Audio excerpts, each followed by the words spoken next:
Ethan liked studying late at night. That evening, he decided to stay home alone and start his revision right after sunset. The city outside was quiet, the kind of silence that only comes when everyone's done with their day. His room was tidy, notes scattered neatly across the desk, and a cup of coffee sat beside him. From the library window, Ethan could see the narrow alley across the street. Usually, a few people walked there, sometimes kids playing, laughter echoing. But tonight it was different. Every house looked dark, lifeless. He thought, maybe everyone went to bed early, and turned back to his books. About an hour later, he picked up his phone and started scrolling through his photo gallery. Out of nowhere, a photo came in from an unknown number. When he opened it, his heart skipped. It was a picture of the same alley outside his window. But in the center of the photo, something was there. Something small. Ethan zoomed in. It looked like a tiny puppy, or maybe a toy. He shook his head and thought, I'm probably just tired, and went back to studying. The next morning, he went out to check the alley. Nothing unusual.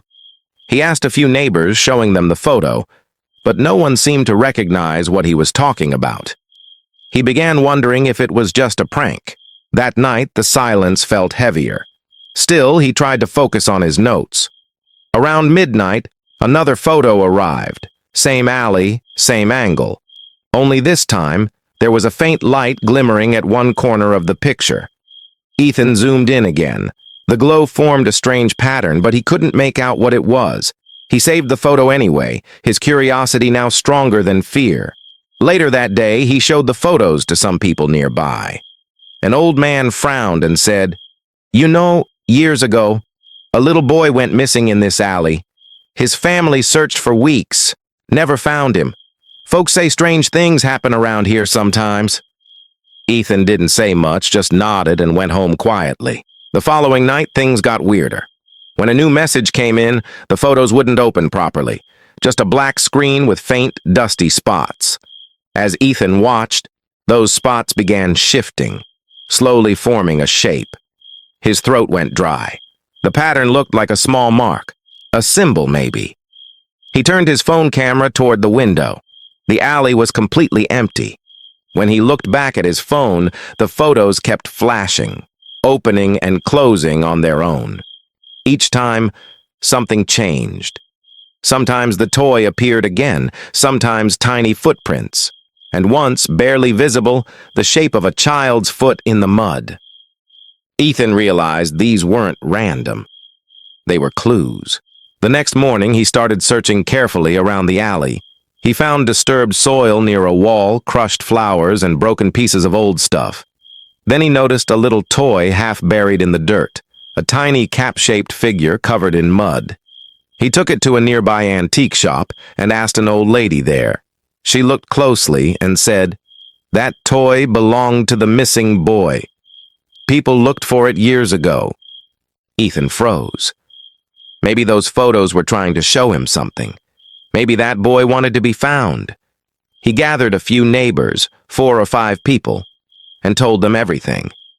They decided to search the alley together that night. When darkness fell, they all stood close, flashlights in hand. Ethan opened his phone gallery. A new photo had appeared. It showed a glowing spot again, the exact place where the toy had been found earlier. Everyone moved toward that corner quietly. They noticed details no one had paid attention to before. A rusted tin frame, tiny scraps of paper stuck to the ground, and faint blue stains on a wall. They began digging near a small bush. After a few minutes, Ethan hit something hard, a little wooden box. Inside were a few old toys, faded ribbons, and a torn piece of paper with something written in pencil.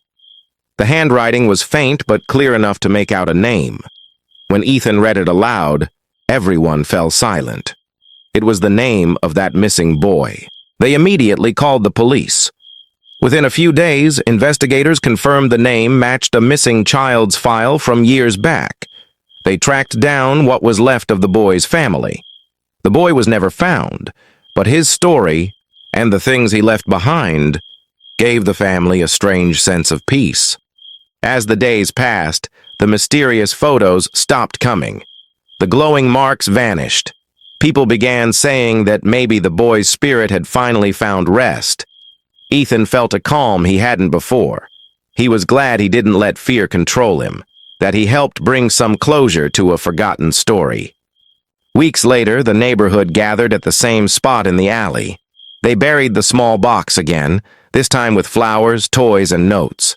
They placed a tiny wooden marker above it. The alley didn't feel haunted anymore. People walked there again, kids laughed. And when Ethan studied late at night, he often looked out the window and smiled. Even now, whenever he remembered those strange photos, he didn't think of fear.